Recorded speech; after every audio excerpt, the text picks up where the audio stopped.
again, it's Lucy here from Artshed Angel. Today I want to show you some techniques with rubber stamps.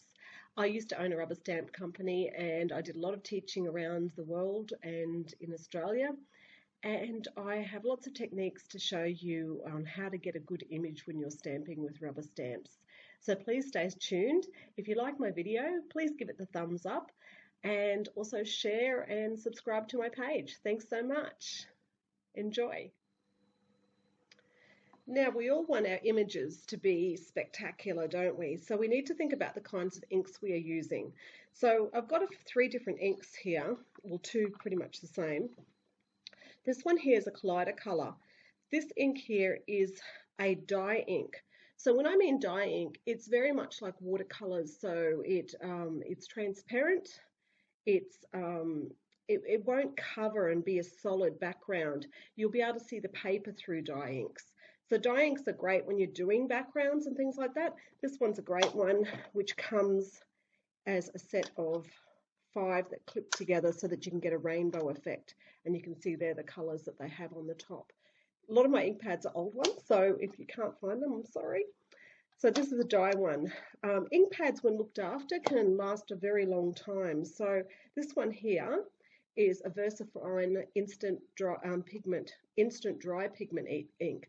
So instant dry, the old days when we used to use pigment inks, they used to take a long time to dry. So this one dries very quickly, so you can use it over things. The fact that it says pigment ink means that it has actual pigments in it, which will give like a surface. So they'll be a little bit more opaque. If you want a transparent effect, I wouldn't be using pigment ink. This is one of my all-time favorites, and I'm not even sure if we can still get them, but it's also a pink pigment ink pad, and it's a fluid chalk ink. So I just wanted to show you the difference. This one here is a foam pad. All ink pads should be raised, so they should have a raised surface so that you can use them with your rubber stamps no matter what size your stamps are. So this one here is a raised ink pad, but you can see it's a foam and it's quite soft. If I push in it, it pushes in really quite deeply. So let's put my finger there. When you look at these types of inks, they have a fabric on the top. So it's like a fabric, and then there's a harder felt underneath. So with your dye inks and often your different kinds of ink pads, they'll have a fabric on the top and then they'll have something underneath. Now, this one here is not as spongy as the one before it. Okay, so when you're having trouble with ink pads, sometimes it can be simply because you're using the wrong ink pad for the job. So that's step number 1. Okay, let's talk about stamps. So there are many different ways you can buy stamps. You can buy many stamps in acrylic form, which is like this, and the stamp peels off.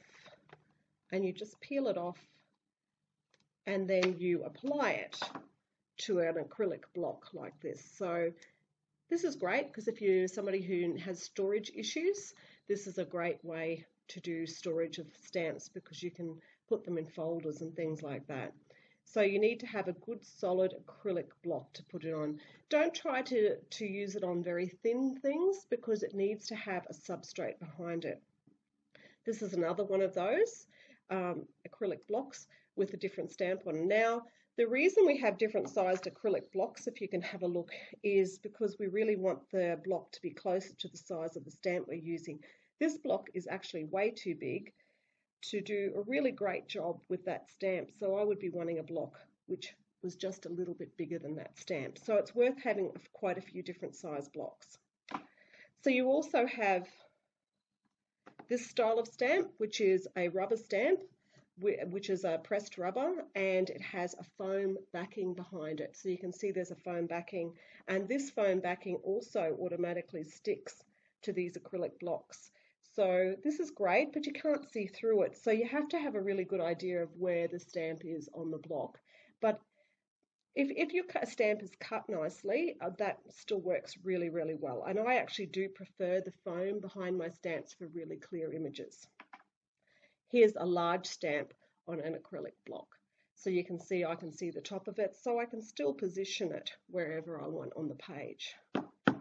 These two here are rubber stamps on wooden blocks. So if you look at these, they usually have a picture in approximately the same place that the stamp would be. If they're well made, the stamp should be in exactly the same space. And they are also quite a deep rubber with a foam behind. It doesn't matter whether your foam is grey or black, they all are quite good. So these, I'm just going to show you now how differently these stamps will stamp. So one of the common mistakes people make when they stamp is that they put too much ink on their actual stamp. So you've got your ink pad.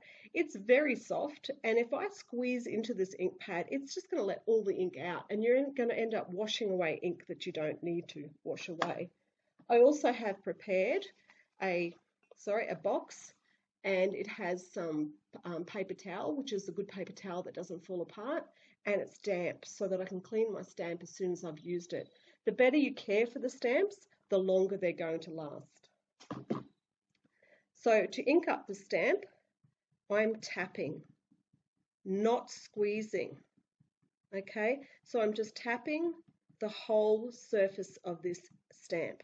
Now this is a mid-size stamp, so it's quite easy to stamp. And I'm going to just stamp. The technique is put the stamp down and then give it a bit of pressure.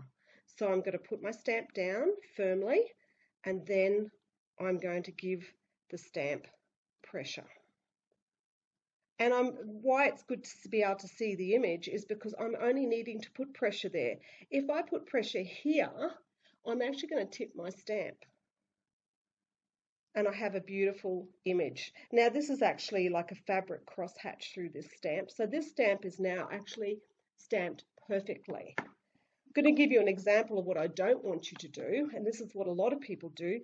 They forget that this stamp pad is very soft, and they do this. You can hear the noise it makes. So if you look now, every part of that stamp is now covered, even the low edges, and the low edges are just wasted ink. We're just going to throw that ink away. So if you want your stamp pads to last, make sure you don't do that and end up throwing away your ink. So I'm also going to then press this down, and remember I said don't press anywhere but where the image is.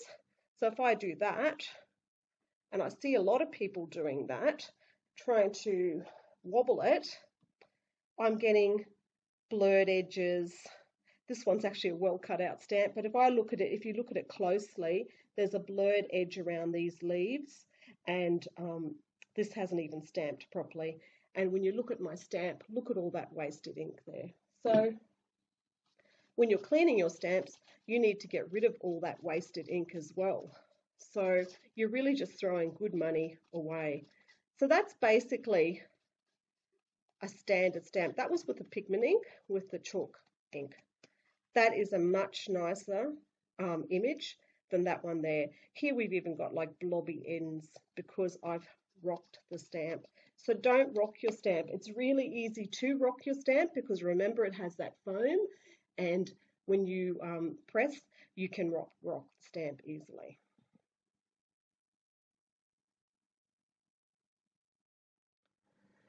Now this time I'm going to use the acrylic one, and this time I'm going to use the VersaFine archival black ink. Now when I stamp this, again, you can do it like this, so ink like this, or you can ink like that. But the problem is, the most important thing is no pressure. So I'm just tapping it. I have a look. If there's any places where there isn't enough ink, I tap a little bit longer. Again, it doesn't matter how small the stamp is. When I stamp it, I want to give it even pressure. I'm not rocking the stamp, even though this is a little one, because we'll get a foggy edge. And that's a beautiful image.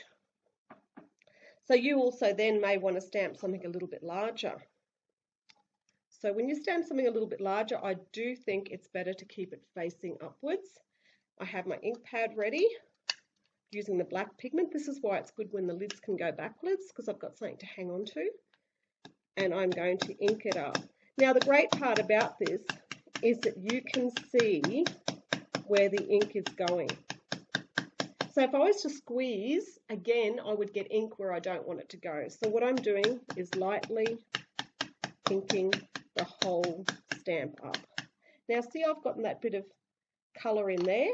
That can be a problem, so sometimes if there is a lot of it there, just give it a light wipe. Now I'm actually standing up to stamp this one. It's a big stamp, and I really recommend that whenever you do a large stamp that you stand up. So I decide where I want my stamp to go. I put it down. I don't hesitate. Now I will need to put a bit of pressure on the center of this stamp to make sure that I get the full image. But you can see at no time do I have both hands off the stamp. One hand is always holding the stamp in place. We've got a perfect image. So this can now be coloured or whatever you want with it. So this is the easy way to. Now I'm going to stamp this key, and I'm going to use my brown ink pad. I'm going to tap, have a look. I haven't got all the ink on there yet. Tap it and looking. Okay. Make sure you put your lids back on your ink pads. It's very important. Now, earlier I said to you that this stamp is too small for this block. It gives us the opportunity to rock it. So when you put it down, if you are using something this size and you don't have anything else, make sure you put it down and then only put pressure where the actual key is. Don't bother pushing on the sides, there's nothing there. And we have a perfect image. Now I quickly want to show you embossing. So I've chosen a stamp where I can colour it in, and I want a nice gold embossed edge. So I'm using a Top Boss embossing ink, which is completely clear, and I'm again tapping on my stamp. Anything more than tapping is too much. So just tapping. Have everything ready. So I've got my embossing powder open, and I'm going to stamp my leaf here. Again, only pressure where the leaf is. Okay, pour your powder on, have a piece of card ready to tip the powder off, and it's good practice to put it back into the container. I actually usually, if I'm doing card making, have my embossing powder in larger containers. So I'm just checking now whether I've got any little bits where I don't want grains. So you have to do that now. And then I'm just going to take it away and heat it. And there I have my gold embossed leaf. This is really a lovely way to do it. That's a very light embossing. I would usually use a darker gold. But that's just to show you that you can emboss as well. Now that was a little grain on the side there, so you can actually chip that off with your craft knife as well if you're not happy that it's there. Now I just want to show you, this is a bit of a larger stamp, and I just want to show you how different it can be to stamp something this size if you're having problems with image.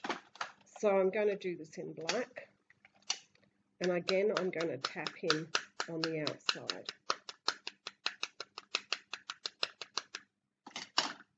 Now, I'm just going to show you what happens if I rock it. So if I have the stamp and I press it and then I do that, and a lot of people I see doing this, like, why are we rocking it? Don't rock it. You can see there, you end up with a bit of a blurred edge. That's still a pretty good image. I find it quite difficult to do a bad image, but we'll get a more delicate image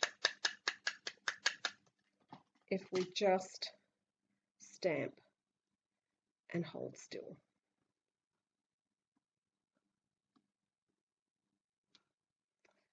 So you can see there, even though that looked kind of okay, look how delicate that is in comparison to that. There's a bit of a edge here on the beak. There's actually more detail in the head and more detail in the feathers. This is kind of a blurred image, and I think if I hold that a lot higher, you can see that better. So this one is a better image than that one, and that one was not rocked and that one was. So I think that's a good example of the rocking.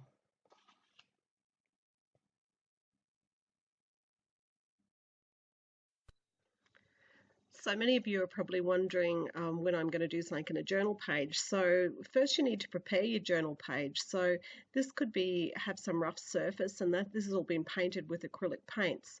So what I need to do is create a hard surface behind the page. So what I've actually used is I have a cardboard cover from some watercolor paper, and it's got a nice firm piece of cardboard and a page, and I slip that in behind the page that I want to stamp. So I'm going to do the left-hand page. So I'm going to slip the cardboard underneath, and I'm going to tip the page behind just to hold it securely in place. So now I'm going to use my rubber stamp, and I'm going to stamp onto the surface. I'm using the acrylic stamp.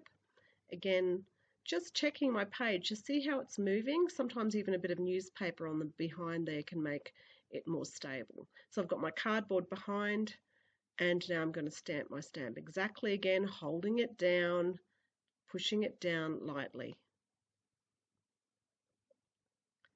And I'll end up with a perfect image.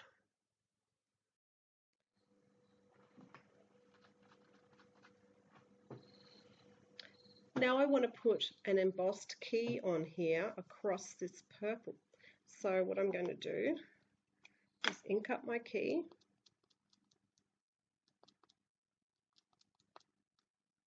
I'm going to choose where I want to stamp it. Make sure it's nice and firm. If you have to, put something behind it. And I'm going to stamp across this. Again, holding it firmly. And then I'm going to pour my embossing powder over the top. Have something to catch it.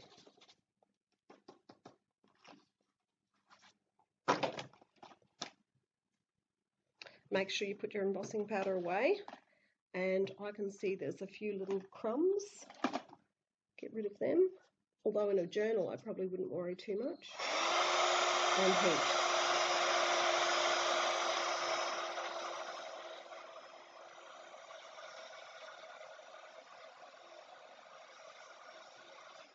You can see now I've got a beautiful gold key on the page, which looks pretty stunning, doesn't it?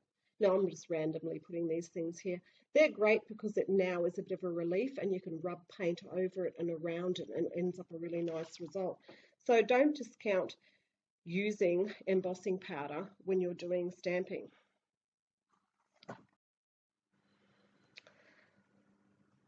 The last thing I want to show you is using stamps with acrylic paint. Now you have to be a bit quick with this, and I have here a jelly plate. So it's like a, you use it for doing backgrounds, it's called a jelly plate. So I also have a roller, and I'm just going to put a little dab of gold paint on my plate, and it only needs to be the smallest bit. And I'm going to roll that onto my plate. So what I'm doing is getting an even cover on the plate. Then I'm going to dip my stamp into that plate. So now my stamp has the acrylic ink on it. Now it's horribly hot here today, so it's drying very, very quickly. Again, don't rock, just stamp. And you can see you can put your images with acrylic paint onto your page. So this is a great way if you want to, especially if you want to use acrylic paint. You can also, if you've got quite a bit of ink on your roller, you can use your roller to ink it up and stamp over the top. Okay, so it's just a way of creating a stamped image. These are two dragonflies that have been done with the same acrylic paint. Now excess, I just keep a piece of cardboard that I'll use for something later. I get the excess off, wipe down your roller. You're not actually losing too much paint. You can even use tissue paper to wipe down your roller and then use that tissue paper scrunched up in your actual journal. Just wipe your jelly plate down. Remember that you want to get that clean. Now it's acrylic, so you can actually soak it in water and it will peel off if there's any excess left on. These images here have been stamped with acrylic paint on the jelly pad and then using my stamps. So you can see you get quite nice details. So consider using your acrylic paint. It's very hot here in Australia and my acrylic paint dries very, very quickly. So it's something I do more in winter than I would in summer because it's probably about 38 degrees Celsius today. So experiment with that. So looking at my stamps, the importance is how you stamp. Think about the ink you're using. Is the ink you're using suitable for what you're trying to use it for? If that might be your issue, then also consider the quality of your stamp. Does it have a lot of imaging that needs to be cut away because I'm continuously getting an effect? So, or like a halo. If you're getting halos, it actually means that you've got too much rubber around your image. So something like that, I'd probably cut a little bit away. So have a go at stamping. I really do think that stamping is the next best thing in your journal, so please give it a go. Thank you again from Lucy from Art Shed Angel. I hope you watch more of my videos and subscribe to my page. Thank you very much.